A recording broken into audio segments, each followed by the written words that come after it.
Friends, another Sunday, 8 p.m. Indian time, and welcome to our program on Virat Hindustan Sangam social media channels of Words of Wisdom Gyan Ganga, which we host with Dr. Subramanian Swamy, and we have very different guests discussing various topics. Today, we have another interesting topic, and we have a guest, Ambassador Phunchok Stobdan, who is a prominent Buddhist figure born in Ladakh. He is amongst the well-known Indian strategic thinkers, excelled in many other fields than national security and diplomacy, namely writing and shaping public opinion, for he often brings a fresh perspective to the issue confronting the nation. He is a scholar and an authority on Central Inner Asian affairs.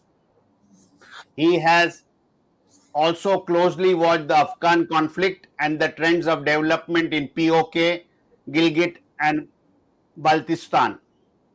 As a practitioner, Ambassador Stobdan has contributed immensely for the promotion of ancient Indian culture abroad. Among others, he was instrumental for the first time in getting the Mahabharata published in Turkic language. It is read in more than 10 countries today. And the author of that book was later awarded with the Padma Award by the Government of India in 2004.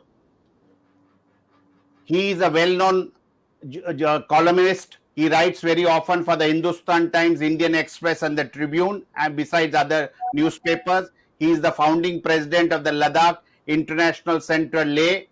He is an advisory council of Oxus Society for Central Asian Affairs, Washington, D.C., a foundation member of Raja Ram Mohan Roy Library, Ministry of Culture. His two latest books are well known. I'll just tell it for the information of our viewers. The Great Game in the Buddhist Himalayas, India and China's Quest for Strategic Dominance, Penguin, India 2019. And the other book is India and Central Asia, the Strategic Dimension, published in 2020. So with this word, it is over to Dr. Swamy. Our topic today is the truth and facts about the situation in Ladakh. I have to thank my co-host Ramesh Swamy and our technical team led by Ashish Shetty, Swaminathan, Tejas Navalgul, Rakesh Gadgi, Ishwar Iyer, Ajesh Nair and Vishal Mehta. I have pleasure to inform you that our last episode, which was the 144th episode on the question of Gandhiji's assassination, unanswered question, we had a record viewership of 1,12,531 viewers from across the globe. So with this, it is over to our patron president, Dr. Subramanian Swamy, for his introductory remarks, and then our guest, Ambassador Phunchok Stobdan, will enlighten us with his views on Ladakh and all the related issues across that area and the region. Thank you. Over to Dr. Swamy. Thank you, Jagdish. Today we are here to hear and listen to our ambassador in the very areas that we are interested in today, and that is in our borders and beyond, a little beyond our borders.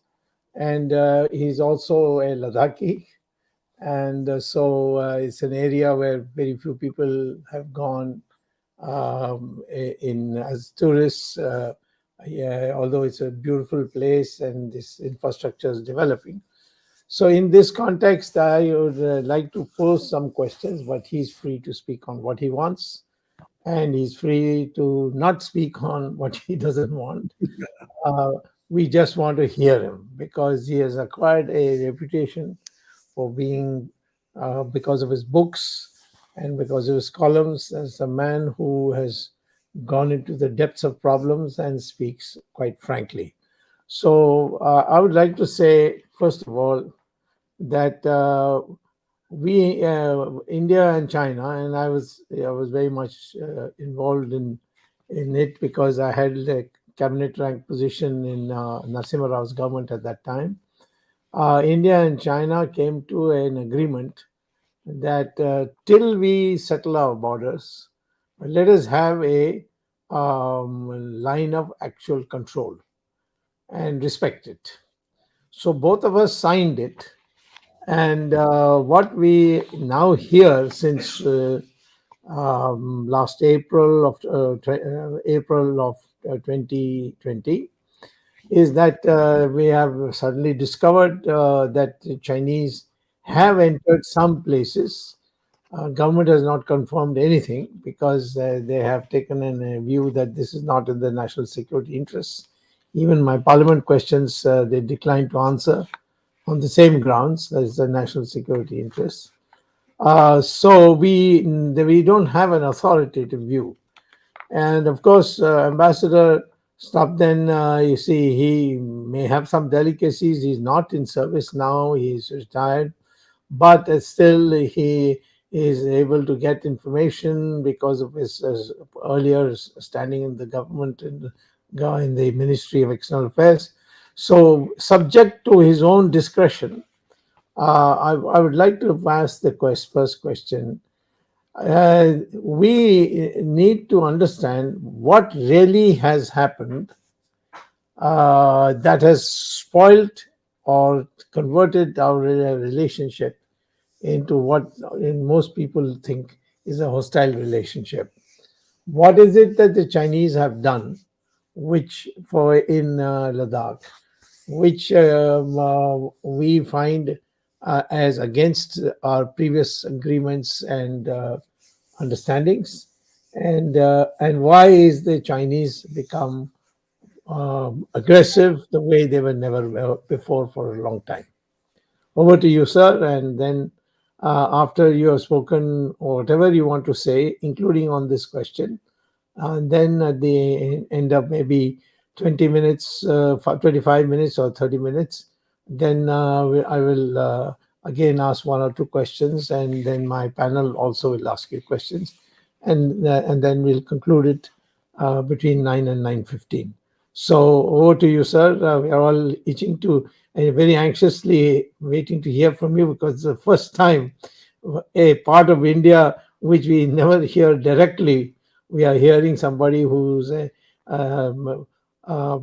respected writer and also who has been an ambassador. So please tell us what is exactly the position in Ladakh today. Well, thank you very much, Dr. Subramanian Swamy, Dr. Shetty, and my friends there. Thank you very much. I think Dr. Swamy is the greatest Hindutva in our country, greatest, I suppose. And I am a person from Himwata, the place where Lord Shiva was born. He's partly a Ladakhi. He was born that side. And I also have the credential to be a Hindutva believer.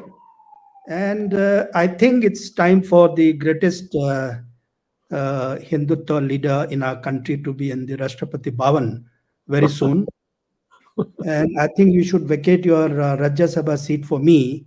Then together we can do something very nice for the country or for the cause of Hindutva.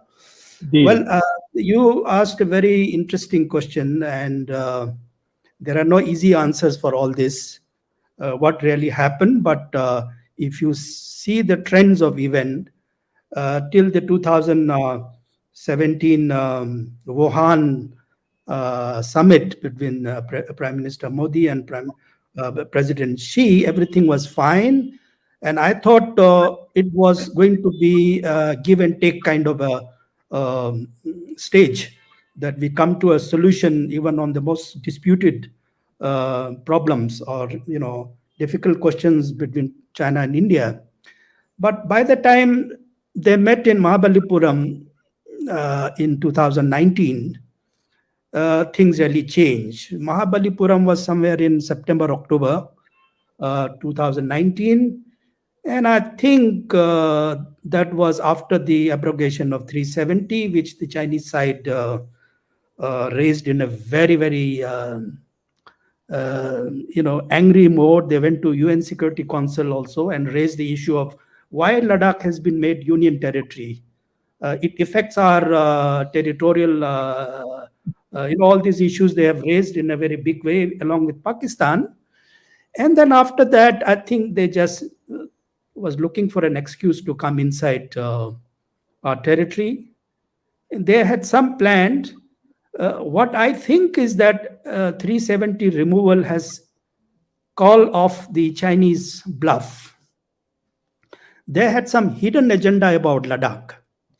All this while we've been talking about line of actual control, there is some line of perception, LAC, things like that. That's been part of our narrative. But we didn't realize that they had a geopolitical motives in Ladakh. That's the only motive that I have seen. And by May, June, they came inside, deep inside our territory, not I would say our territory, but on those areas where we had problems. And almost what happened on the 20th of November 1962, they came to that position and they left behind, but still they have been fudging all these stories about 1959 line, 1957 line, 1960 line, 62 line. All these things, they have been misleading the public opinion, both in India and outside.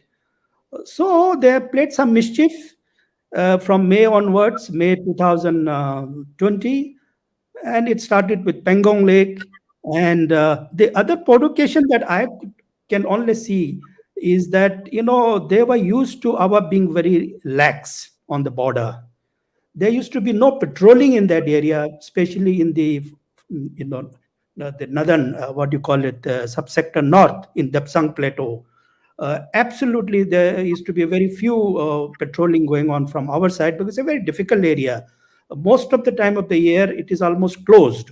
Nobody can go there. Either it is flooded or it is snow covered. So even for the armed forces, it's very difficult to go there. Now we are building a road there. That's one provocation. That how could that India under Prime Minister Modi is doing all these things? It's a being asked. And there are a number of other bridges and roads that we're doing in that part of the area. So the Chinese are now very, very provoked. And it's not that the previous governments have not done it, but there were a lot of corruption. If you just open the Google and write about all the 𝐒𝐰𝐚𝐦𝐻, 𝐒𝐰𝐚𝐻 DBO roads and all these things, there is a CHA report. Crores and crores of rupees have been eaten away by contractors from where. But I think since 2014-15, construction work has been going in a very, very high speed. And that is one provocation. And this has been reported very clearly by the Chinese media that construction of Indian defense facilities are disrupting their Chinese border management and unilaterally changing the line of control and border area. That's the accusation they have been giving. But I would say that there could be a bigger political motives behind what they have done, and this will continue. But I would say that yes, when Prime Minister, you showed a clipping of the Prime Minister Modi's statement, he is absolutely right, because we have lost nothing. We haven't lost Galwan. Galwan was lost to China during Nehru's time. Aksai Chin was lost to China during Pandit Nehru's time. We were at PP 14 then. After 62, we are still holding PP 14 at Galwan. The Galwan Valley itself is with China. We are at the mouth of Galwan. The mouth of Galwan has a PP 14, the patrolling point 14, where we are still holding on. That incident that took place on the 20th of June or 15th of June 2020, it's at the PP 15. So there is a problem now. The Chinese are on the PP-15, and they are not moving away from there. That's a very, very difficult point. But in other area, we have seen some disengagement, especially in the Pangong area, north of Pangong and south of Pangong. But I am only worried about the subsector north, and they are doing something along with the Pakistanis now. I am only worried about that. Galwan is vulnerable, but there could be few more vulnerable points, and there is no agreed LAC as you mentioned. Till a couple of years ago, we used to have two mutually agreed dispute areas, which is Trick Height in the north near DBO. The other is in the Damchok area. These are the only two dispute points which mutually agreed. The other areas are differing perception on the line of control. Line of control is there, but my line of control is different from his line of control. There we differ. So there is no exchange of map to say that, look, from like Pakistan, we have LOC. We know each and every point with Pakistan, where to go, where they sit and where we sit. But here in our case, in the East, we don't have a clear line where we could say this is Chinese or this is Indian. Of course, Chinese are sitting on illegally on our territories since 62. That's another matter that happened in the past. But even after 62, the LAC that we have come to a conclusion after 62, still differing. I mean, there is no common line. That's why all this conflict keep on taking place during the patrolling time, especially in the springtime. It will start now. I see in March, April, again, patrolling season will start. Now, of course, because of the problem, throughout the year, troops are patrolling. So this area denial, we call it, the area denial set by the Chinese for our troops to go in these areas. See, there is a DMZ, demilitarized zone, which they defined. Of course, we never believed in that. In 1962, they went back 20 kilometers. Actually, they didn't go 20 kilometers behind. If they had gone back to 7 September 1962 position, we would have then said, Pandit Nehru also agreed, yes, if that is, you are genuine about that withdrawal for 20 kilometers to 7th of October 1962, then some solution can be found. But they're not sincere about that. What they are saying is that whatever they have captured in 1962, now they are saying it is 7 October 1962. So they're fudging, they're falsifying all these facts. So what they are trying to do today is to come back to 1962 position and say, look, this is my area. So there is no India cannot withdraw from the area which is already ours. This is the real position. But at the same time, I do feel that a negotiation should take place. Without a negotiation, nothing can be. We can wait for 1,000 years and nothing will happen. Once you start negotiating, you might gain, you might lose. That's a risk. That's why I think there is a political position is required. Prime Minister Modi is in a position to do so. His government is very strong. If any other Khichdi government comes, he won't be able to do. Even I see this opposition is making a lot of noise now, making things very difficult for Prime Minister Modi on the China issue. In fact, he has not given up anything, not even an inch. Technically, he's absolutely correct about what he has said. Na koi aaya hai, na wahan baitha hai. He's fine. Nothing has happened to that extent. But the way they came in this time, in these gray areas, what we call a DMZ, demilitarized area, where patrolling area, they have built certain infrastructure. In case of a war, it will be very easy for them to now come in. That's the worrisome. They have gone back. There have been two series of disengagement. One in February, the other one is in August. And say in Pangong area, they have gone back to finger point 8. They had come up to 4. So they have gone back to 8, and we have come back to finger point 3, where Dancing Thapa's position is there, memorial is there. So there has been some disengagement there. In certain other area like Gogra Post, what we have a point called PP17A, that has been done in August. Difficult area is that PP15, and I don't see an easy solution for that. But more than that, it is the Depsang area.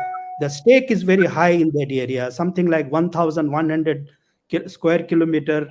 If you are not able to regain for patrolling, it's a patrolling area, of course, it's not a defined area. If your Chinese continue to sit there in that gray zone area, then something like 1,150 square kilometer will be gone. It's not just the area, but they will then get connected to Siachen Glacier, and then with the POK, that's a very, very dangerous situation. And we should never allow that thing to happen. And I'm worried there is a PP13 now where they are constructing a road. And if they do such a thing, they will come to another point like Galwan. They will touch our highway at a place called Murgo and Burse. That's again a very critical situation. We should never allow those things to happen. And if they do at that point at Murgo, then our access to Daulat Beg Ulde will be completely cut off. So Chinese are doing all these things. I don't know, but it's true that that we ourselves have not taken 𝐒𝐻𝐻 very seriously.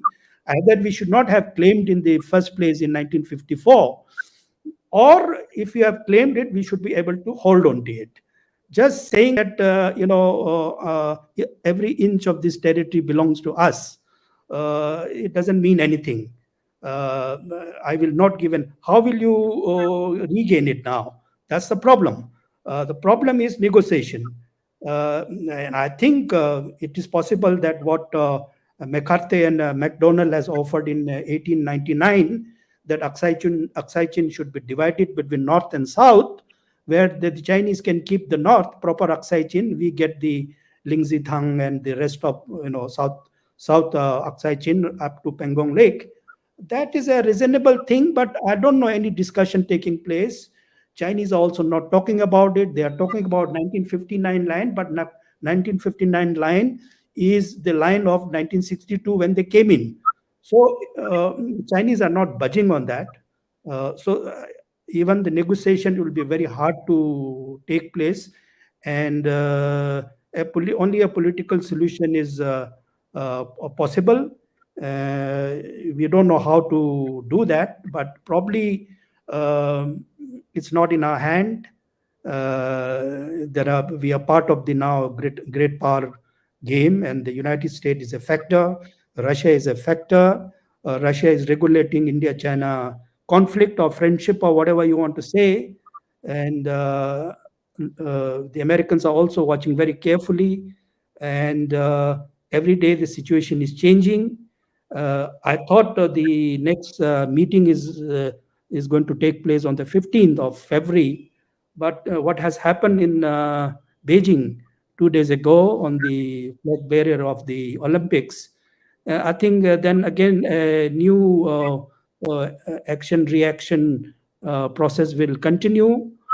This is not the last thing to happen. We will continue to have problem here. And I don't see end of the tunnel any light, any good news coming on the eastern Ladakh side. The bad thing is that the Ladakhis are suffering. The nomads are really having a tough time going to their grazing places. We almost lost a lot of areas, pasture lands. This is the real issue. The eastern Ladakh itself has been neglected administratively. Leh is something like 300 kilometers away from whatever is happening, and the big man authority the Lieutenant Governor of Ladakh sits in Leh. So if you want to have control, effective control in terms of demography, in terms of presence, in terms of administration, then I think some changes should be brought in terms of strengthening the eastern Ladakh. Ladakh is too big. It's twice the size of, it's Switzerland, or I don't know, it can cover half of Europe. It's a huge region. It's the biggest area in terms of district in the country. To have one district controlling those things are not sufficient. Those areas should be looked after carefully, very, very effectively. People should be empowered. The grazing area should be brought back from the Chinese. 10,000 to 80,000 yaks and sheep, almost more than 1 lakh, 2 lakh sheep go for winter pasturing. And all these areas now today being denied, keep on taking place. This is something like civilian conflict, civilian dispute, standoff in certain areas. It's not just military standoff, these are civilian standoff where the local people are involved. Now, if you go to Chushul, it's very, very difficult now. It's very sensitive. The Chushul village is just about half a kilometer away from the Chinese post. If I have a house in Chushul, I may not be able to even reconstruct that. I will be in the fear of the Chinese attacking the area, so I won't be able to build a house also. So that's a very, very critical area, the Chushul area, the south of Pangong. And now the Chinese are building huge things. There's a bridge now coming up. That bridge is so critical for the Chinese, and for us, our defense will be very problematic. There's a place called Rodok on the Chinese side, about 80-90 kilometers. Now they can come to Pangong Lake within, say, a couple of hours. It used to take whole day. 5-star roads are being built. Now the bridge from northern bank to southern bank at Kurnak, that will reduce the entire distance of certain military position in China to Galwan, to Pangong, to Depsang, and they can go right up to DBO.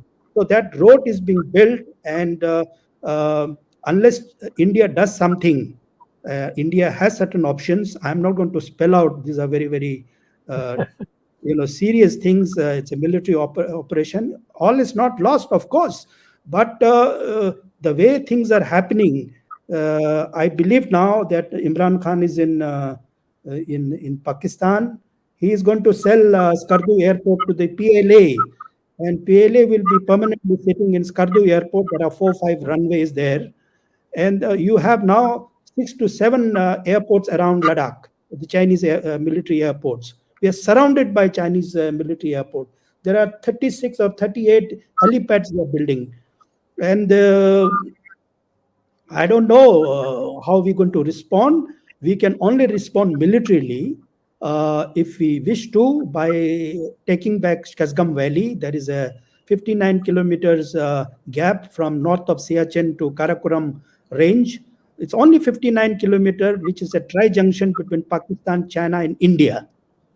I won't say China because they have Pakistanis have gifted away that area to the Chinese. It's called Terram Shahar. Most Indians don't know about this area. If we can retake that area, it's not much, 59-kilometer distance.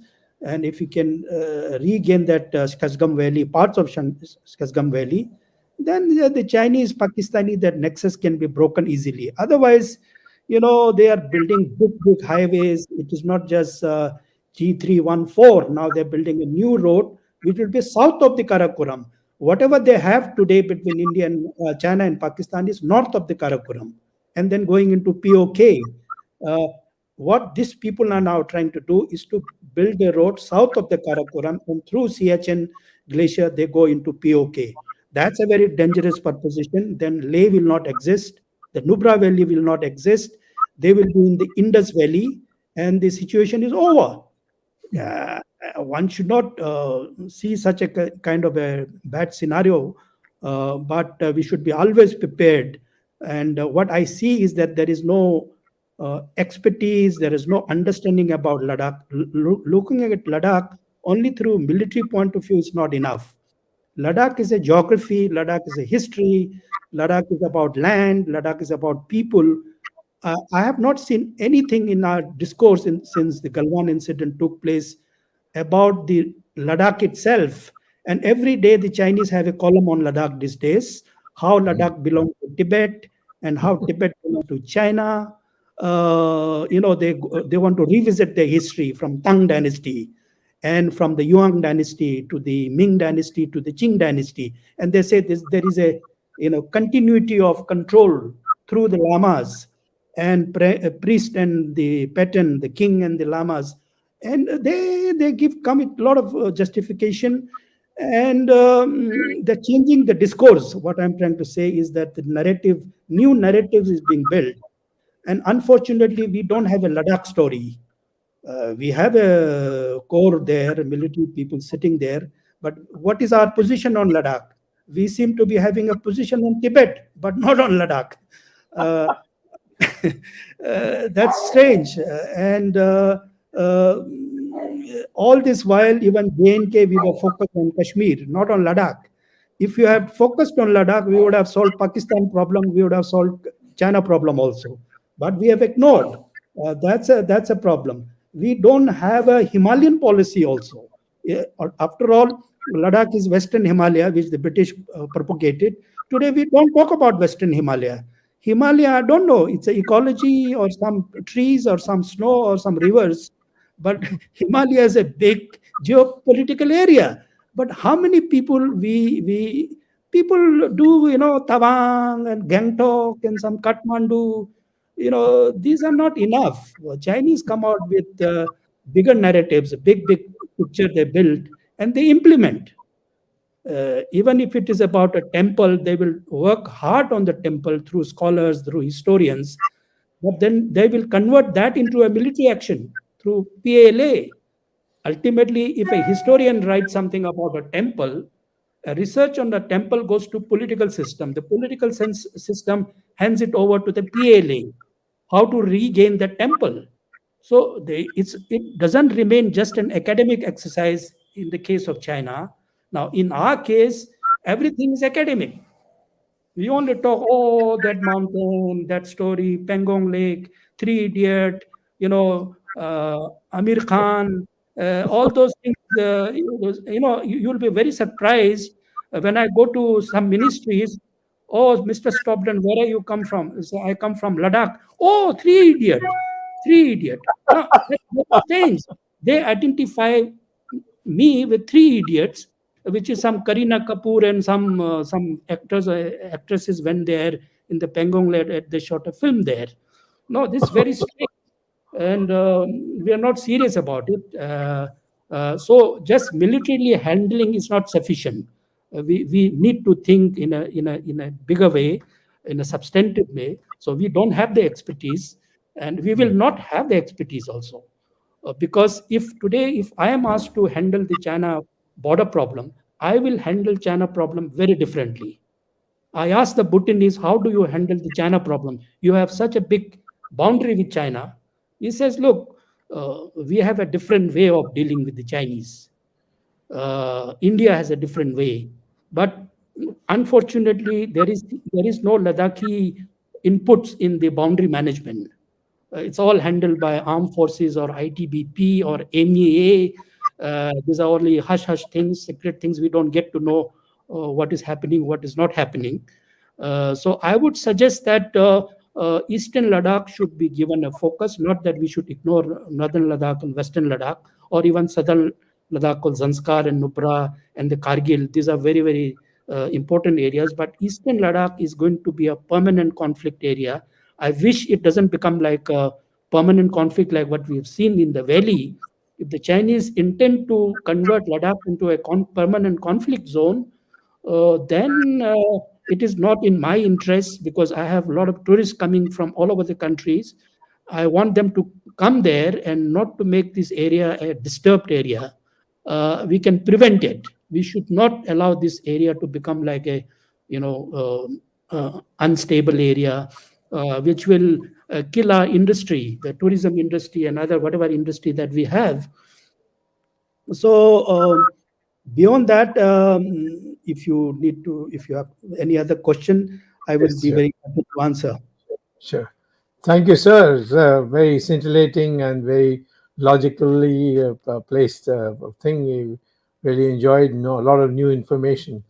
I'll start with the questioning, giving questions thing. Then my colleagues will take over after you've answered some of my questions.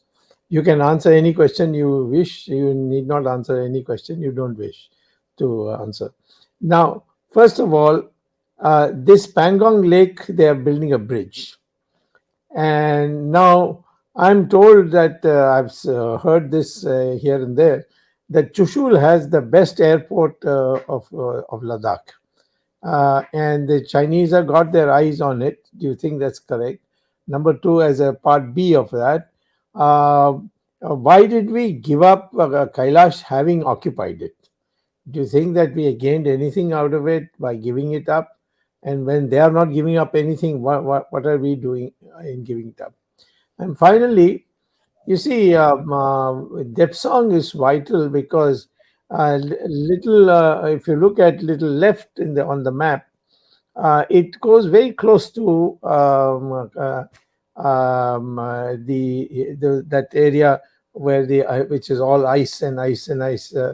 That you mentioned, Siachen. Siachen, and which we have spent a lot of lives to protect and keep with us. But it will become very easy for them to take over Siachen.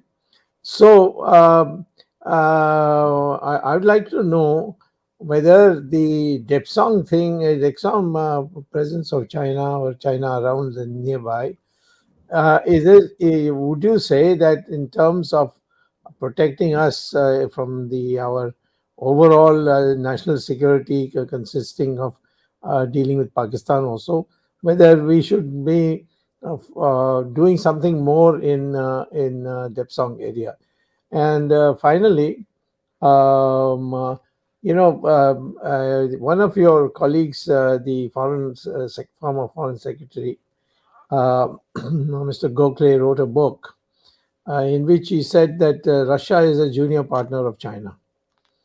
And a lot of others have also said it. The Hungarians have written, research institutes have said it. And generally speaking, I also find by looking at the statements of Russia, they seem to be very keen to see that not to be on the other side of China. So how can Russia possibly mediate between us and China when they are a junior partner of China? This is one question which you may not want to answer, but I couldn't resist after your comments. You say that the Chinese say that this part of Ladakh is part of Tibet, that part is part of Tibet. Do the Tibetans agree with this? Especially so many Tibetans are there in India. Do they agree with this? So how can the Chinese claim it when the Tibetans have not claimed it? Over to you, sir. Sir, you're absolutely right. We used to have a airstrip at Chushul in 1962. But after the war, we abandoned it.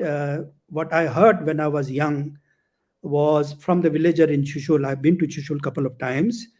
So the Chinese objected that when the aircraft landed at the airstrip, the shadow of the airplane fell on the Chinese territory. It's so close. I mean, right at the bank of the border, the airstrip is there. So we stopped using that airstrip. It was built in the 50s or something. I just got to know from an American colleague who dug out a video of 1947, couple of weeks before we got independent, in which Maulana Abul Kazam and Abdul Kalam and the creator of Pakistan, what's his name? Pandit Nehru and all these guys were sitting together, and they were sending a mission to Chushul to create an airport to launch an attack on China. This was before independence. So surely those airports have been built around that time during the Cold War period. Now I don't think it's very difficult. And when I asked a official here who were concerned with the road building, they were telling me that we will build a big road like you do in Gurgaon, Delhi type of a road where aircraft can be landed. So there is a plan, but now they are sitting there. We have given up Kailash range. You are absolutely correct. But I don't think that that was a mistake. Kailash range, we had to withdraw it because we had to gain something in the north of Pangong. North of Pangong, they had come up to finger 4. Almost they have reached finger 3. And they build roads there, permanent roads, something like 4-5 kilometers long road. And it was very difficult to push them back to finger 8. So in the process of bargaining, I think we had to take a call on the Kailash range. And I won't say that is the lost case because we can easily take it back. They're so vulnerable. The Moldo is where the garrison sit there, the Chinese garrison. We can take it in 5 minutes if you want. So it's not a very strong argument to say, I have been asked this question by so many people, why we gave up Kailash range. We are so stupid. We have lost the advantage. Well, sitting in Delhi, you can build such kind of emotive kind of stories, but on the ground, it is very, very difficult to argue in such kind of a manner.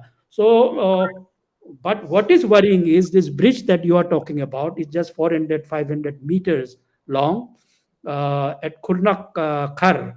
Khurnak used to be Ladakhi land before, much before in history. Now it's with the Chinese. And they are building from there, from the north to south bank, a 400-meter, which will reduce the total distance now to something like 200 long kilometer will be shortened to just half a kilometer. So the travel distance would be from 1 day to just 2-3 hours. So that's a big advantage for them. If they have such kind of strong motives now, then I think they have a plan, long-term plan to capture many other areas. Obviously, it becomes so vulnerable militarily. The other areas like Indus Valley, 𝐶𝐸 Valley, these are river valleys. If the whole purpose of the Chinese has to push the Indian troops south of the Indus and the south of the 𝐶𝐸 river. That's a very dangerous proposition. We should never allow that thing to happen. And we must think out of the box. I don't say that we should have a military answer, but we should start thinking about all these areas much more seriously in political terms, in terms of scholarship, in terms of understanding this area, knowledge about the Chinese. I don't see any good sinologists. Ambassador Gokhale is fine, but Ambassador Gokhale doesn't understand Chinese psychology, Chinese history, Chinese philosophy, Chinese mind. If I spend 2-3 years in China, I don't become China expert. You have to baptize there yourself to be Chinese, eat Chinese food, have good. Understanding China is not a political science subject. It's not an easy subject. Understanding China, you requires at least you should know Sanskrit or Pali language. Half of their mind is conditioned by Sanskrit. Maybe yes, I would say 10 to 20% of their mind is controlled by Confucius, stories. But the majority, 7 to 80% of their brain and thought process, psychology is conditioned by our Pali, Brahmi, all the literature that went from here. We taught them ethics, we taught them philosophy. They were barbarics like Mongols. So we must understand we ourselves don't speak Sanskrit. That's a tragedy. And I think next president of India should be a Sanskrit knowing president. We should be sitting in the Rashtrapati Bhavan. And every institution should be headed, especially those who deal with China, should compulsorily know Sanskrit and Pali. I don't know why we shy away from, the Sanskrit is a language of God. The Chinese say, if you ask the Chinese, why do you learn Sanskrit? They says, no, it's a language of God. If I go to heaven, I will talk to the gods and the goddesses. So there are such deep thinking is required. Unfortunately, I don't see. I'm not a China expert. My expertise in Central Asia. I do talk about some border situation because I belong to that place and I'm affected directly. My welfare is affected. My life is affected by what the Chinese are doing. So I do take some interest. But I speak 3 Chinese languages. I speak Mongol. I was in Mongolia. I speak Tibetan and I speak the Uyghur language. And I can say that I don't know Mandarin, but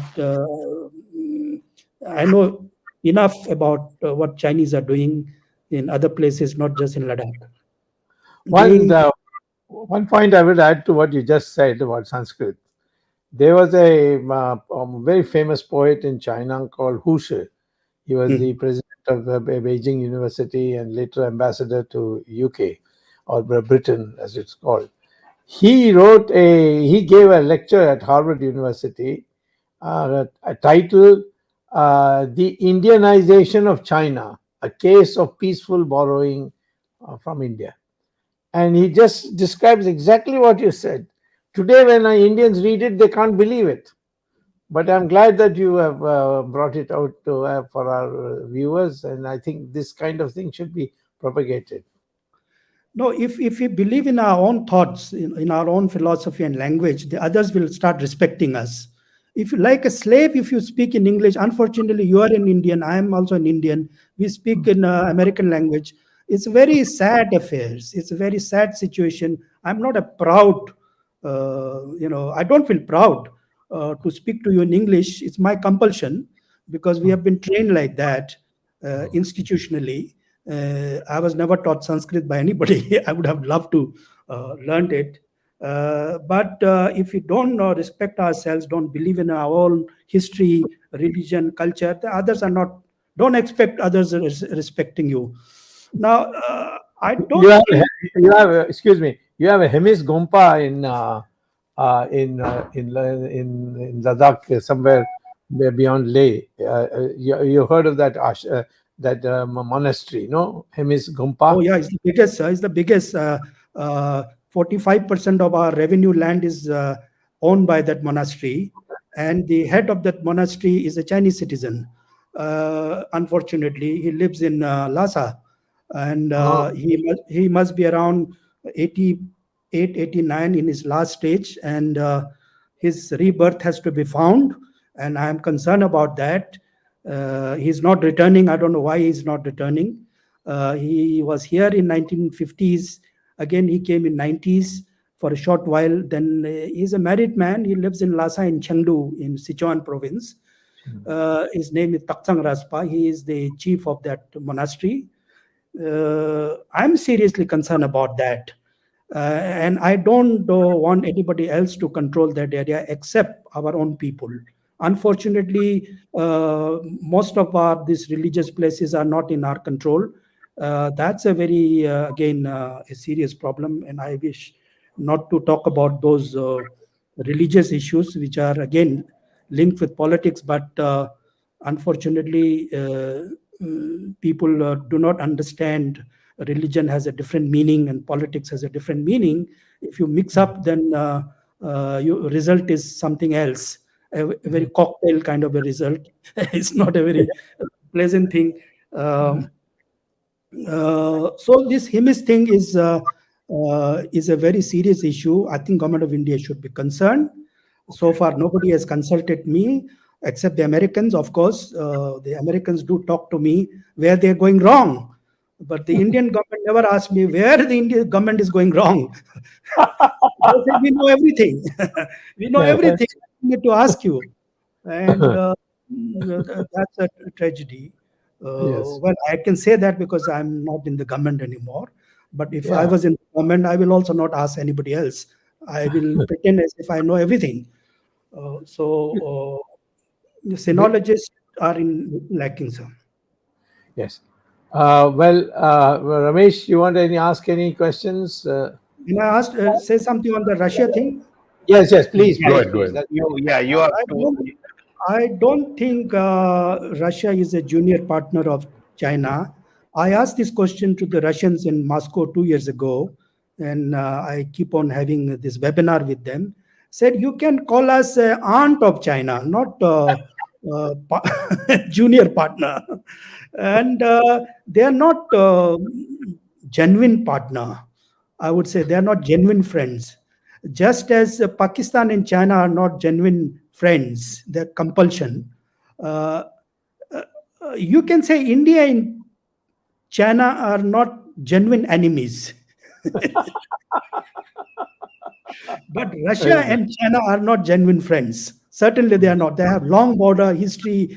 History is very bitter with them. Our history is not so bitter. There are certain things, most of all this anti-China thing is also built up at the lowest level. And the result you get is this Olympic thing. They also now start playing very cheap, taking their hero as a torchbearer to they are also hitting us in those kind of way.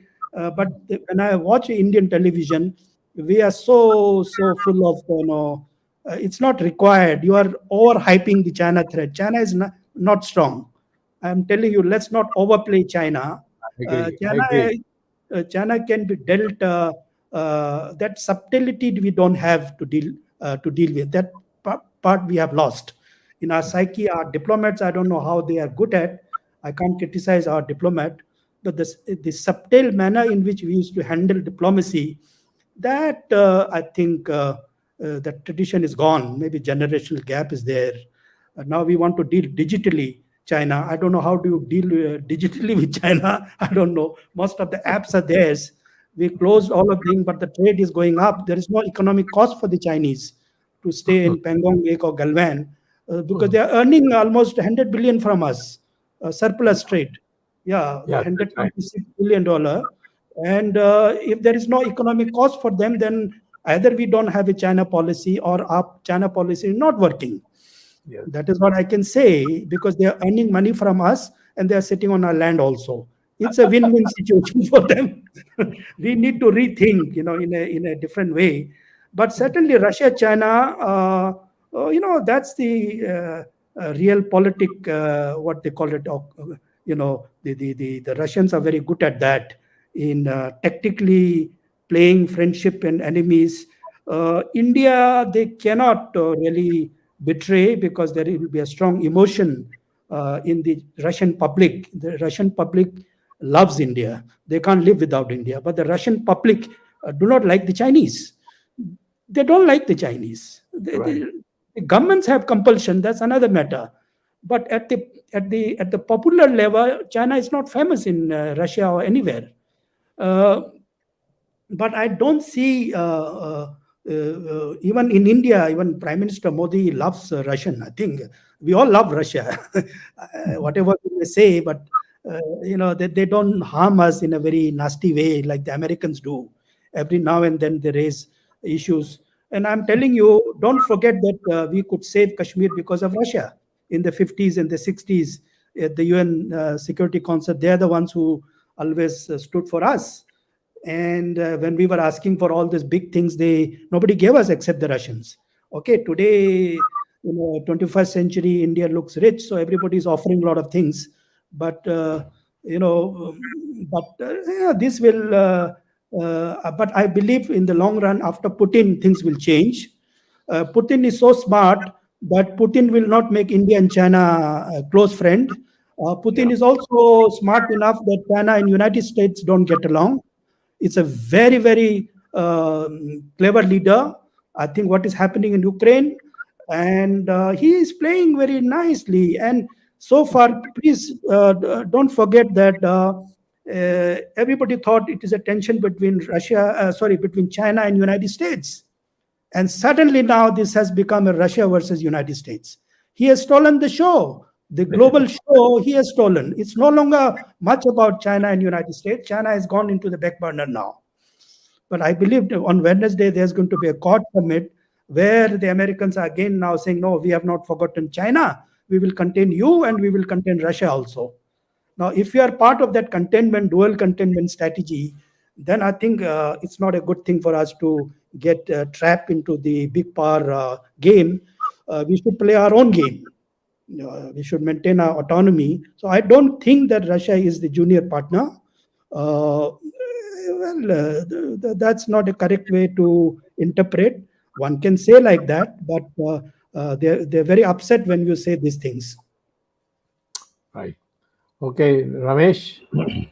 Yes, sir. Thank you, Mr. Stobdan. You mentioned something that the government is not ready to listen to. First they have to acknowledge that there is a problem before we start listening. So the first step is probably they have not acknowledged that there is definitely a problem, and you've explained it beautifully in multiple places, and you pretty much focused in Ladakh area. What was surprising to me in this talk, Dr. Swamy, was that he said about the religious places, how China is taking advantage of it. And we are completely losing taking our eyeball out of that and thinking more, that China is going to be big, large, and this and that. And you've mentioned it so many times, Dr. Swamy, that China, it's very easy to deal with China in terms of militarily. They, and I think Mr. Stobdan is also echoing that, saying that, we should not be, quote unquote, afraid of China per se. But Mr. Stobdan, do you have any idea on Arunachal Pradesh, or is that something that you focus only exclusively on Ladakh area? Well, I think Arunachal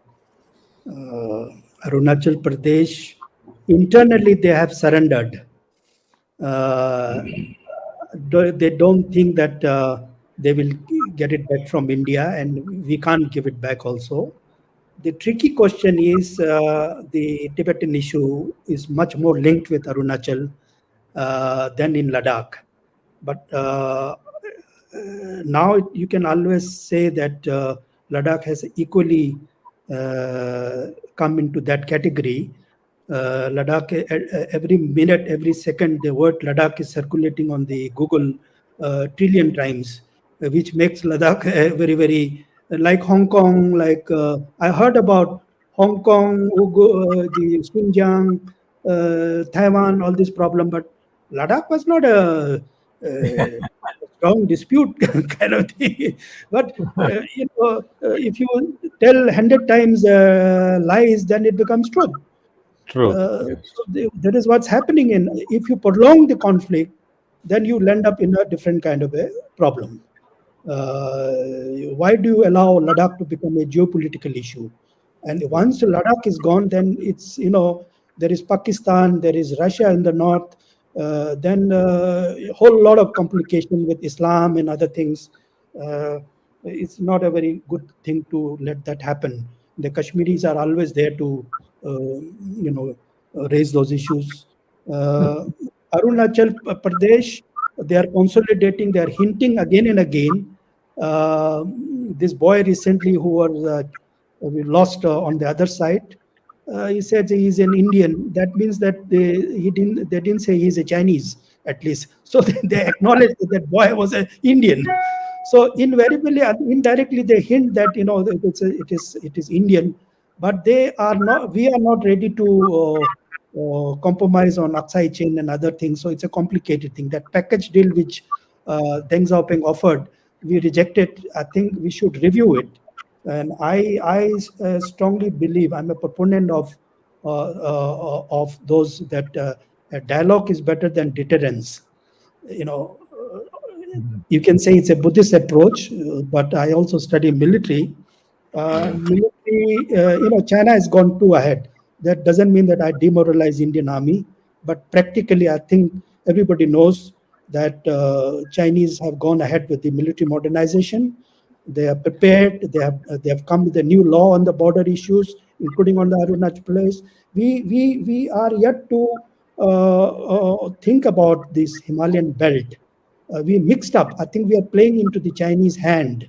We got trapped into the Chinese discourse of confusing Himalaya with Tibet. No, Himalaya is a mountain range. Tibet is a plateau.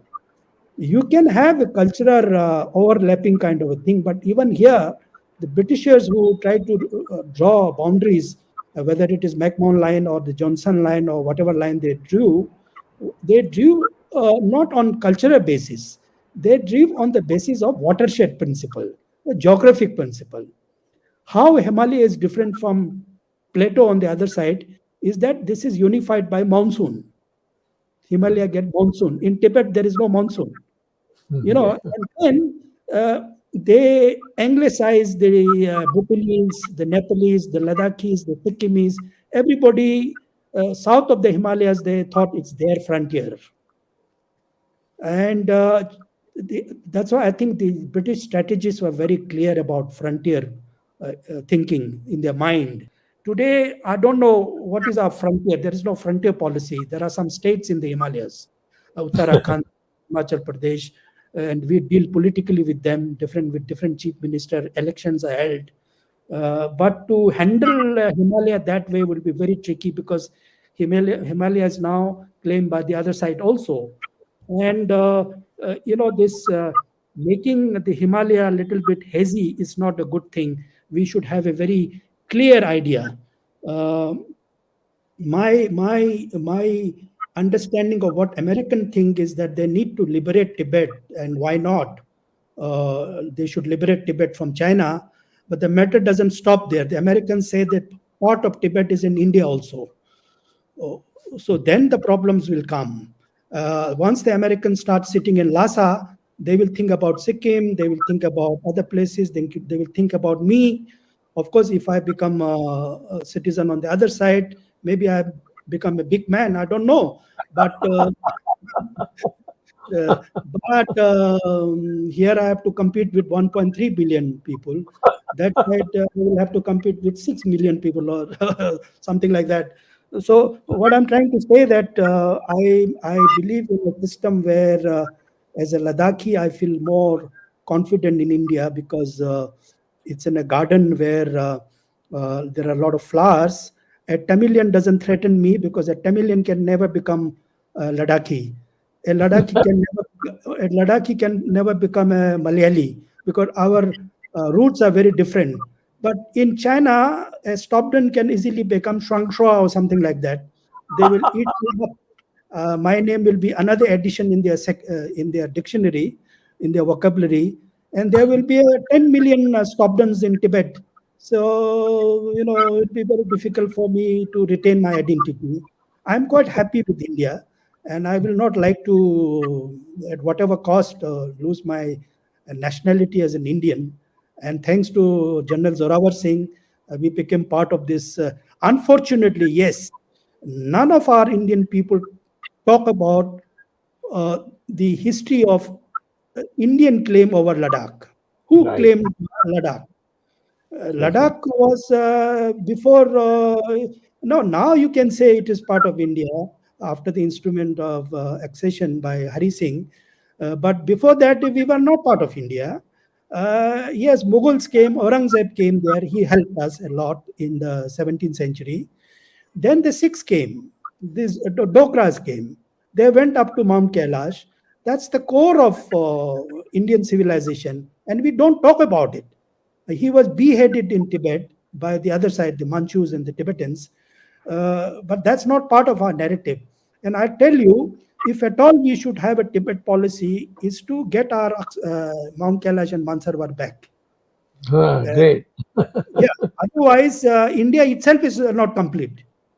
India is incomplete without having, don't forget that in October when the instrument of accession in 1947, October 26th, Hari Singh has signed an instrument of act. He called himself as the Shriman Indra Mahendra Raj Rajeshwara Maharaja Dheeraj Shri Hari Singh Ji Jammu and Kashmir Naresh Tatha Tibet Adi Desha Dipati, which means that he is not just the ruler of Jammu and Kashmir, including POK, of course, but also the areas of eastern Ladakh, including 𝐒𝐻𝐻, as well as the territory he controlled inside Tibet. There is a huge area on the bank of Mansarovar Lake called Mansar, which Nehru gave as a gift to the Chinese, and say extraterritorial rights have been given up by the India. But how did you give up? You had no authority because we had 370 article. Indian Parliament cannot decide on that to give up Ladakhi territory to the Chinese as long we were part of the Jammu and Kashmir. We were bound by 370 article. The Assembly of Jammu and Kashmir would have passed that judgment or a resolution that you give up your extraterritorial rights to Chinese in 1954. So we've lost that land. It is deep inside China, 296 kilometers. Can you believe it? And Zorawar Singh all the way up to Garhwal, up to Mount Kailash, and made that as a part of India. Unfortunately, this British betrayed us. This Cunningham said, please come back, come back. By the time he was trying to come back, the Tibetans killed him. And it's a huge humiliation. If at all we have a claim, I won't give too much emphasis on 𝐒𝐰𝐻𝐻. I will give emphasis on Kailash Mansarovar. That's our original area. That was part of Ladakh. We lost it in 19. If Aurangzeb had not come, we would have lost the entire Ladakh to the Chinese and the Tibetans, and in 1684. And then the Mughals came and helped us on the condition that we convert to Islam. Unfortunately, they went back and we didn't convert ourselves. So, we were lucky to escape that time. But nonetheless, I think we were asked to build a mosque in Leh. We still have a mosque. And on those conditions, the condition was such that our kings was ready to convert to Islam, but not to become a part of China. It was such a strong decision for us in that point of time. But Aurangzeb said, okay, I'll help you. So he came and he helped us. He sent his troops from Jammu or wherever, Kashmir. And then the Chinese were driven back. But they came again a number of times. Then the Bhutanese helped us. Then the British came, but British were very cunning people. They were losing trade in coastal China. They didn't want to harm the Chinese in Ladakh. That was their problem. I know their weakness, you may say, their problem, you may say, they were playing all the time dirty. But although only one gentleman called William Moorcraft, he is the only person who said Ladakh is so important, we should take full responsibility in the defense and the boundary and everything. But all other British officials were cunning. They were mercantile interests they had. East India Company was looking for some business somewhere, and they relaxed on Ladakh. So we've been a victim of the British, mercantile interest, and that will continue. In Arunachal Pradesh, I would say, I don't think they expect us to give it back. They will continue to make a lot of noises. These name-changing exercises keeps taking place now. You see, they have Sinified or Tibetanized these names in Arunachal Pradesh. This time, another series of names have been changed. But Arunachal, the Tibetans cannot say this is theirs because we have liberated. It was not a part of Tibet. It was a colony of Tibet. So the British went there and liberated from Tibet itself. And we forced them to sign that 1914 Shimla Agreement. It's been part of it's a long history. It's a long history, and I don't think we should allow that thing to happen. But if you let the Tibetans go back to China and then keep saying that Arunachal is part of Tibet, then it is difficult for us. Then they should stay here and don't say anything. That's a problem we have. Ladakh is a complete different. It's an empty area. They are taking more and more area as a bargaining, so that in some stage they will use it as a bargaining chip. They will be ready to withdraw provided we give up some other point somewhere else. So the Chinese are master of deception, and they continue to play these games. Right. I have a question. Yes, sir. I have a question. You have narrated to us on various issues, and you have put it how tension is on the border. But why do you think our Prime Minister what you think the Prime Minister must have discussed in these 18 meetings with his counterpart, the Chinese counterpart? And then, as you have mentioned all these things, what could have been the discussion on these 18 meetings which have taken place between India and China? Because the meetings took place, cordial atmosphere, and all of a sudden this tension happened in 2020. So what must be the meetings all about? You see, Prime Minister Modi has been to China so many times before he became Prime Minister. Yes. As Chief Minister of Gujarat also, he has been there. He was very impressed with we all are impressed with the development that China has done, not just Prime Minister Modi. So, Gujarat model and all that development model, all these things, of course, he must have taken a lot of inspirations from the Chinese approaches. And initial meetings were not just bilateral, but these were multilateral platforms where he must have met most of the at BRICS summit or SCO summit or G20 or something, some other climate change meeting, things like that. But the focus those days was more on the investment, bilateral relationship, and then he also played the soft power game. He went to Sihan. He played the Buddhist diplomacy also. There are 500 to 600 million Buddhists. They don't hate us. They love us. Of course, they call India a Western heaven. Western heaven, Sukhavati, they call it. Prime Minister knows all these problems. I don't think it's Prime Minister Modi's problem or Xi Jinping's problem. It's a problem we don't know. It's part of the global politics. How during Trump period, entire global politics have changed, and now under Biden, it's become worse, I think. Unfortunately, even this COVID virus and all these things have been brought into all this discussion. So atmosphere was vitiated anyway. And I told you till 2017-18 things were fine.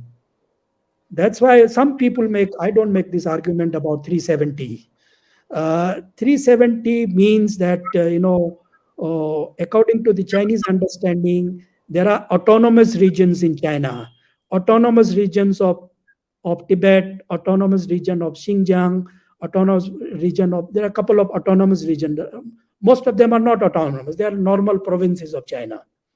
Now, according to their understanding, they thought that Article 370 is like some provinces, autonomous province of China.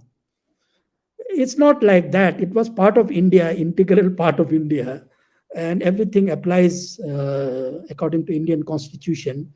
So this 370, probably 370 and 35A, they didn't understand properly why we made these changes.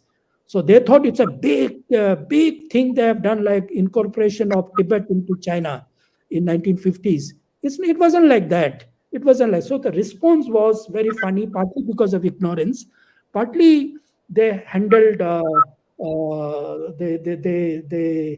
they had some hidden agenda about Ladakh that got exposed.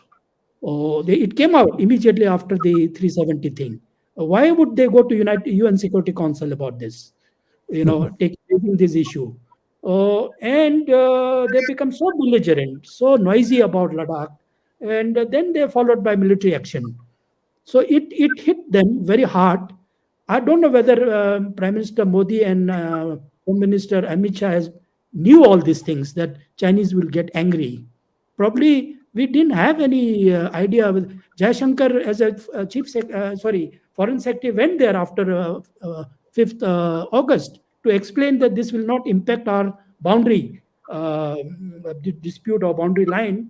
But the Chinese insisted, no, you have done something very wrong. And to the extent they said it affects our territorial integrity. How it affects unless they have substantive proof.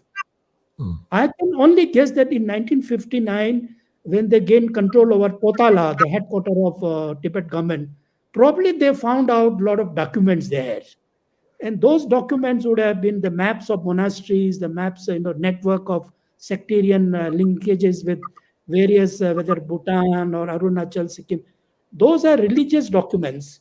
And those religious documents, the Chinese, again, the stupidity would be to translate that into a political story, which they are very good at. Because from the Manchu days and the Ming days, it's all Chinese nationalism is, again, it's a religious-based nationalism.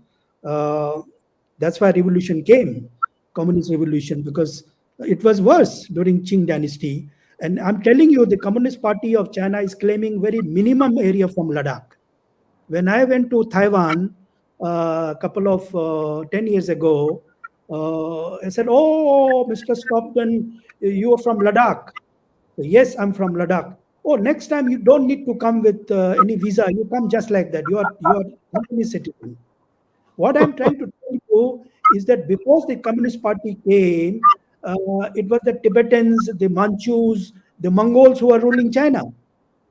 This minority Chinese, the Manchus are minority in Manchuria, Mongols are from Mongolia, Tibetans are from Tibet, and their claim area go up to South Siberia, to far east of Russia, to South China Sea. South China Sea was claimed by Taiwanese much before the PRC claim. That is why I'm saying even on Ladakh, the nationalist Chinese claim is much more bigger than the Communist Party's claim. We haven't studied all these things carefully. If Communist Party goes away tomorrow, and if there are strong nationalist Chinese come to power, they will say, up to Zojila Pass is mine, or Shimla is mine, because their history is quite different from Communist Party of China's history. So these guys are more ideological, but the other guys are more nationalist. The nationalists can be far more dangerous than the communists are very control ideology. They see their party interest. It's a different equation altogether. The nationalists can be very difficult for us. So we need to think in a different way, in a comprehensive way. Not that Communist Party is, but Communist Party is just in the name. Nobody is communist today in China. Everybody is a Buddhist. Every Communist Party offers send money to Dalai Lama or some officers, or they came in the newspapers. They send money to Panchen Lama or some temples and the monasteries for their good luck, for their good family luck, for money, prosperity, and promotion in the Communist Party. The ICCR chairman, former chairman Lokesh Chandra used to say that the roots of Communist Party is the Buddhism. The roots, I mean the ground level roots. Like in India, if you have a BJP party, the roots are coming from somewhere else. There's also Sangha there. So there are Buddhist Sangha in China. We also have Sangha here. The Sanghas are very powerful. They define the politics, the contours of politics. Communist Party is just a superficial nomenclature. They have to keep it. They have to keep it as a relic. But the dynamics of the Chinese politics is, I think, it is driven by much deeper underpinnings. Those are could be religious, but they try to distinguish between religion and superstition. Certain things they don't like, and they dub it as superstition. Certain things that say it's religion. For most outsiders, they say, "Oh, China is anti-religion." But the Chinese Communist Party know that religion is very powerful source for the survival of Communist Party of China itself. So they won't touch religion. What they will do is certain magic power, certain this black magic or superstitions which can harm the minds of the people to join the Communist Party of China. Those things they are doing. So they destroy certain temples, which they think they are doing some tantric exercise or something like that. Sir, I have another question to you. What do you think will happen on the Chinese front and Indian front, diplomatically and military, in the next 1 year? Can you just make a give some idea to the viewers what do you foresee in the next 12 months, and especially the coming winter, I mean the coming summer on the border? If you think that the Chinese have not gone for full-fledged war against us, I think Winter Olympics are holding them. They told the Russians also not to attack Ukraine till I finish my Olympic. So they always look for timings. If you are looking for that kind of timing, immediately what I can say is that now after the Winter Olympics, they will again start flexing their muscles on the Ladakh border. The infrastructure, the kind of things they are building on the other side, there are two military districts there. One is the Xinjiang military district, the other is a Tibet. Somewhere near Pangong Lake, it gets divided between Tibet and Xinjiang. But it's a Western military command. The kind of preparation which is going on there, I cannot say it is only meant for Ladakh only. They think that from Depsang to Pamir mountain, it forms one security belt for them to check extremism, ISIS, Taliban, militancy from Afghanistan. They have a wider perspective on this military aspect. So while on the Russian and the Central Asian and other front, Chinese are dealing diplomatically through Shanghai Cooperation Organization, through economic dealings, through cooperation. On the Indian side, they are doing conventionally. Military convention methodology is used for managing the China-India border. But on other fronts, there is not much action taking place, say, on the Afghan side. They have some preparation going on, but they don't talk about the penetration of Taliban or Islamic terrorists into Xinjiang. It's not part of their discourse. On the Xinjiang, there are 3-4 countries there. They deal with those countries quite differently. And most of these countries have gone for the Olympic game. Our Prime Minister has just had a summit with them, but they have went to China also. So you can see they love us, but they can't live without China. That's a problem for most of the countries. They're in debt now. Immediate terms, it's very difficult to predict Chinese behavior. It's a very opaque way of dealing with us, especially with India. The last border meeting, which took place, the 14th round of talk, I think last month or early this month, was that they come out with very trivial issues like, your media is very noisy. Tell them to keep quiet. They're telling our military commanders, and why your VIPs are keep coming here, in the border areas. So they're always looking for excuses. They keep on changing their goalposts. So you can't predict the Chinese. And I think that if the meeting was scheduled to be held on the 15th of February now, 1 week ahead, I'm not very sure that meeting will be held because what happened on the Olympic thing, India will rethink about, it's an insult. Well, the Chinese can do whatever they want to do. We have our own right to look at that Olympic issue in our own way. What will provoke them, I suppose, is that coming Wednesday, there is a Quad meeting, and I think our foreign minister is going again. Chinese thought we forgot about Quad, but the Americans are raising Quad again. And there will be summit next time in Australia or in somewhere. It will continue. So I say action-reaction, syndrome will be there. One cannot predict what will happen. Only thing is that it will drain our resources. That's a worrisome. I know the cost of keeping 50,000 troops there in such a difficult area. The Chinese also not so easy for Chinese either. And let me tell you, the feedback that I get from our own troops, Ladakhi troops, is that they don't have that kind of a military training. They are, very, very fragile troops. maybe technologically they may be savvy, but they are not battle-hardened soldiers. They can be defeated very easily. That I can assure you. One good thing has happened after Galwan incident, and especially this figure has come out. We knew about this figure. My expectation was 43. Now it is, the Australians are saying 38. My sources says that 43 bodies were counted, lifted by helicopters on our side by the Chinese helicopters. But this number only limited to the choppers picking up the bodies. The number does not include the bodies which has flown into the river. It may have gone to the other side also. So my estimate is total 125.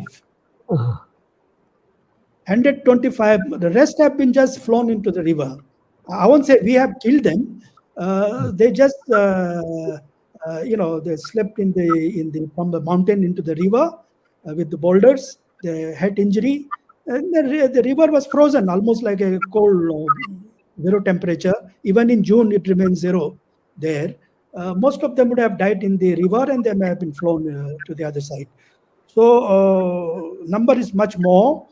Unfortunately, lack of language, knowledge of Chinese language is that this number could have been identified if our students and the universities learn thorough Chinese and pick up from the vernacular media, say Sichuan or some other Yunnan or some, how many bodies have been cremated. They all feature in the local media, not in Global Times and China Daily.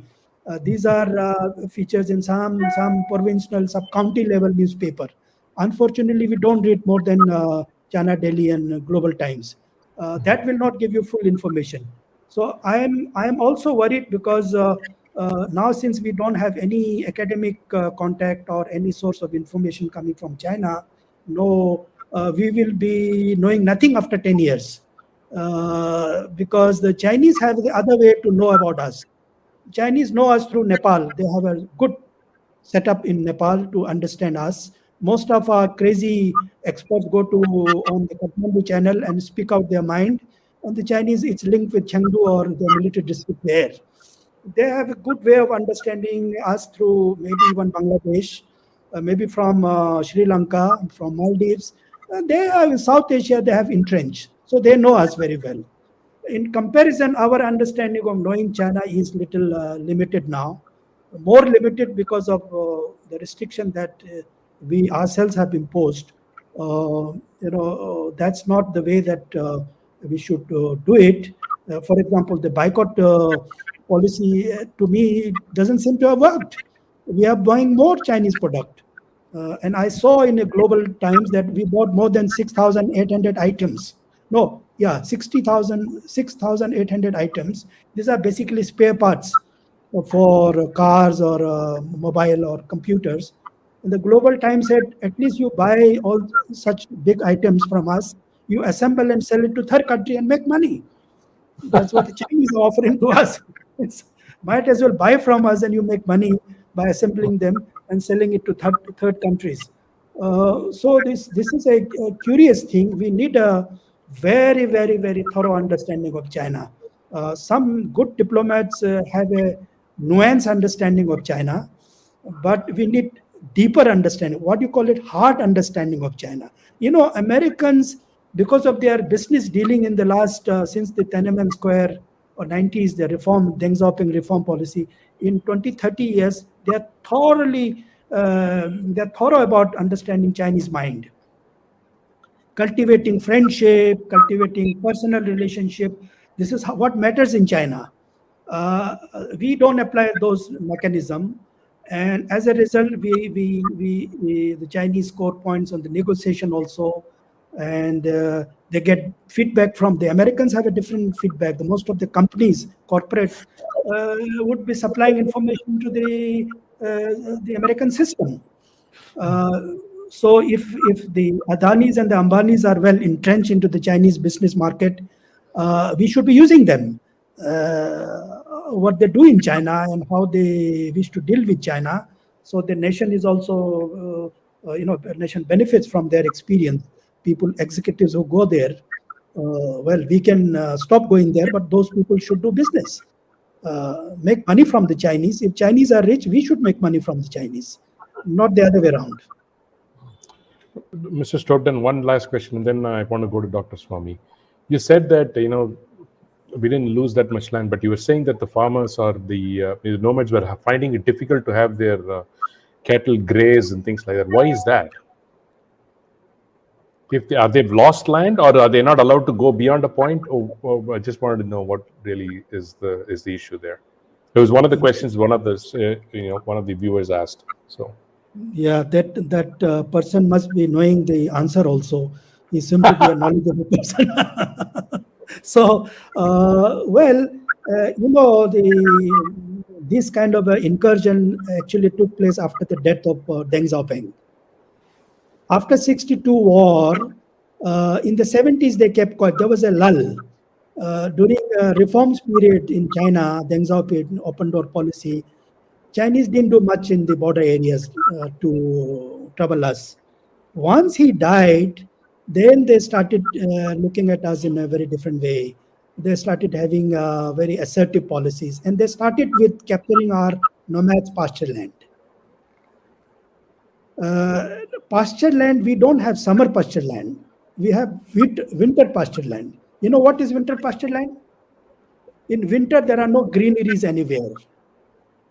So what happens is that during summer, the fodder, the grass grow in the plateau, and then by October it is covered by snow. So by December, January, we take our cattle, we take our sheep and livestock in that area, and the sheep and the animal themselves dig out the grass under the snow. These are in hundreds of kilometers, and lakhs of animals go there for looking for winter food for them. And the Chinese push their nomads on those neutral pasture lands where we used to graze. The Chinese also pushed the Tibetan nomads for grazing. So we used to have conflict all the time, every summer, every winter. Up to March, this problem occurs. I'm sure during now the Chinese New Year starts, there are exchange of gifts also. There are problems also. So we can say it is a civilian conflict. The military doesn't get involved. But I won't say these are LAC. These are in the Koyul sector, in the southeastern, in the Phunchok sector, where I think the grazing land mutually used, I mean for both sides. We have stopped going there now because the Chinese have been asserting. Now the border is so tense that nobody wants to take risk. If I am the military commander, I will also not risk sending our animals and nomads into that area because it will create another situation. Is that neutral land? Are you saying it's neutral land, or is it Chinese land? No, these are disputed. These are lines. These are areas. There are no defined position. There are, everything is unclear. It can be yours. It can be theirs. You also claim. They also claim. So there are no easy answer in this. So that's why I'm saying technically this cannot be solved. It can be only solved politically. Yeah. If the two leaders meet and give and take, something take place, that's possible. As such, you keep on fighting for every inch of land, and there is no such thing there. Both sides claim huge land. Even before 1962 war, they had captured 12,500 square kilometers from it. Before 62, then after 62, they captured the more land. So can you imagine now how to push them back? It's a serious issue. And it's not easy to push them back also. Let me tell you and frankly speaking, in our psyche, 𝐒𝐻𝐼, to me, it was not mine. I used to go there only to collect some, lake salt. We don't have sea. We have these salt lakes. So we used to collect during winter. In the autumn, you go and collect salt and we come. But we don't stay there. Even the military don't go there and stay there. So we didn't go beyond Shayok Valley. These are, dead bodies are there, old skeletons are lying there. This used to be a trading route, which Ladakhi's king closed it because we were conquered from that area by the Mongols all the time, not by the Chinese. We were conquered from the north by the Uyghurs, by Tungans, or by the Kalmuks, by the Zungars. These are the people of those nomadic Mongols used to invade us from that route, from the Galwan Valley, from Aqsai-Chin Plateau, and they used to go up to Tibet. So we were, if in fact now there are a lot of Chinese books coming that how the Chinese bribed the Ladakhis to keep a watch on the Zungar Mongols so that they don't invade the Chinese in the 17th century. And these are written by Europeans also, like Italians and the French. They keep coming out with these sources from the Manchu history says that Ladakhis were bribed by the Chinese to be a spy, where the Sikhs are coming, the Kashmiris are coming, the Uyghurs are coming, the Mongols are coming, because we are at the center pot, we are at the strategic place where everybody meets in Ladakh. All the big civilization meets in Ladakh. All the religion meets in Ladakh. All the geography meets there. So Chinese understand the value of Ladakh. Unfortunately, British India partly understood, partly didn't understand. But then independent India left Ladakh on the mercy of Sheikh Abdullahs and the, all those creatures who are in Kashmir. And they didn't care. They were obsessed with their valley. Ladakh, they thought, is a burden for them. They never took care of us. Now I think we are a union territory.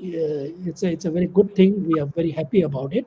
But at the same time, I think once now you have created union territory there, you should do it properly with certain amount of institutional and the constitutional safeguards, and also certain amount of weight. Just creating on paper is not sufficient. Chinese are watching at this area very closely, and if you mishandle that area, it will be very, very, not a very good job. Thank you. Thank you, Dr. Swamy. It's almost an hour and 40 minutes now. I mean, you've been watching China for 30, 40 years. Okay, so would love to hear some brief thing from your side, and then maybe Jagdish can conclude.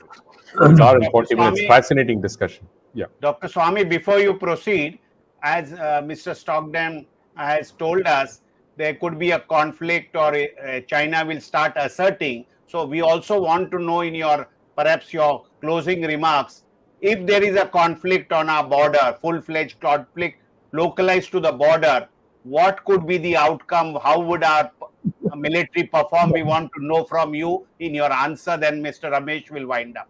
Thank you. But well, look, I come from partly a defense background. I worked in a defense thing also.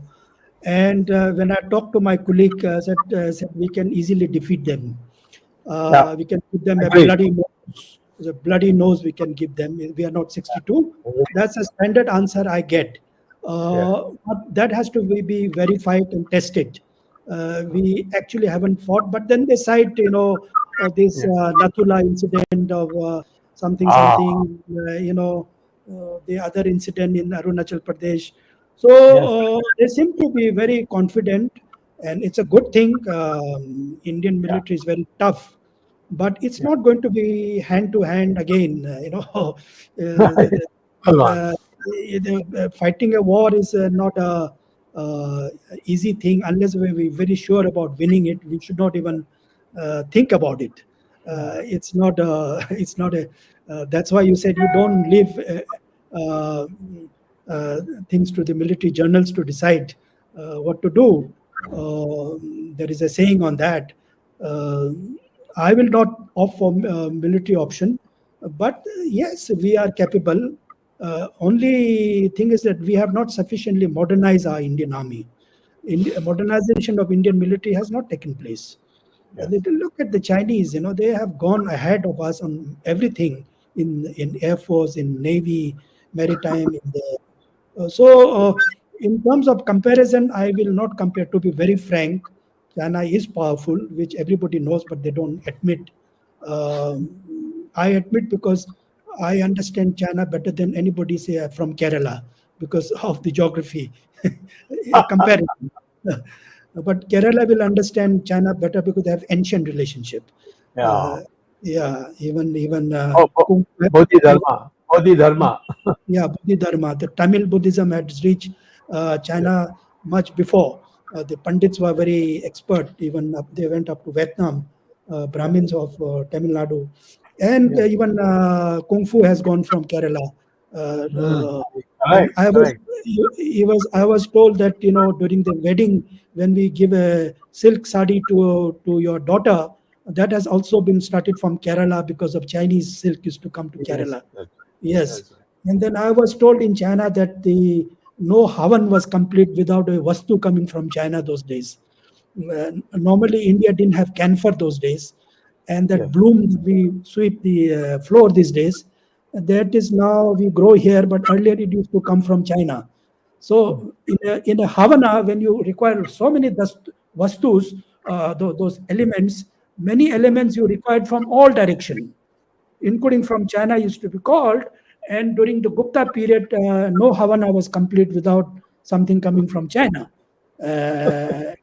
In the morning stotra of last Hindu king, Vikramaditya, he used to praise China and worship China, and then used to eat food. After offering his stotra around his breakfast, that plate, Kashmire, Kabule, Sri Lanka, China Deshe, and then he used to invoke his own god. Then he will eat. It's like an offering of food. So it's part of our disposition in our mind, which we have forgotten. But if you read the Gupta period stotra of every king, you will find all those things, how it is so important for us. But unfortunately, when the Mughals came, Bakhtiyar Khilji and all, burnt all the universities of India where the Chinese used to come. Once those universities were burnt out, then nobody had any interest in coming to China, to India. Some came to Kerala and Tamil Nadu through the ocean, but the land route was closed because everything was destroyed. Takshila went away, the Nalanda went away, all this Saravasti went away, where the big universities, Sanskrit, Pali used to be. And the Chinese were vice chancellor of Nalanda University also. Right. And when the king used to be ordained in the Forbidden City, the chief priest of Nalanda used to be taken for a couple of months traveling to China to ordain the king. Those are the tradition, Bodhidharma, like for example, is king to them. But to bring all those things story in the modern times is very difficult. Very, very difficult. And it's a new generation, they don't want to learn also. I find it very difficult to bring some meaning in our relationship. Obviously, we will not remain enemy all the time. We should interact. It's a big neighbor. We can't be friend, but we can be, we should stay as a neighbor, big countries. And we had his history, 2,000 years. The Chinese ambassador in United States, when Clinton was there as well, he said that, India ruled over China for 2,000 years without sending a single army.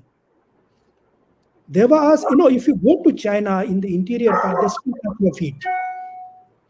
He said, you come from my God land, so I worship you. Tianxi. Yeah, so what can we do? But obviously, Communist Party is also responsible for destroying all those elements, and we cannot blame ourselves. They are also fully responsible. And then there are intermediaries, who they don't want us to be friend. Even in Buddhism, there are other Buddhists who do not want us to be a good friend, because that Buddhism and our Buddhism is different from the third Buddhism. That's another problem. And I tell you, even if it is Communist Party of China, Chinese Communist Party is working on the future of the Chinese are building on the basis of Buddhism. If you read Gokhale's article, you'll find that every policy is Buddhist driven, meaning saying that if you want to if you have control over Buddhism, then you have control over Asia. And if you have control over Asia, then you're going to have control over the globe, world. Basically, not just Buddhism is not about religion or some philosophy. Buddhism is about market. It's about industry. It's about corporates. It's about, it's politics actually. So therefore, the Chinese have already spent $6 billion in search of the future Buddha, what you call it, Maitreya Buddha. He says that Siddhartha Gautam Buddha is a past Buddha, historical Buddha. It's an Indian Buddha. So they are looking for the future Buddha. So they want to find him in China. So they are doing research, including the Western philosophers are involved in this. I know about it. Every year the conference takes place.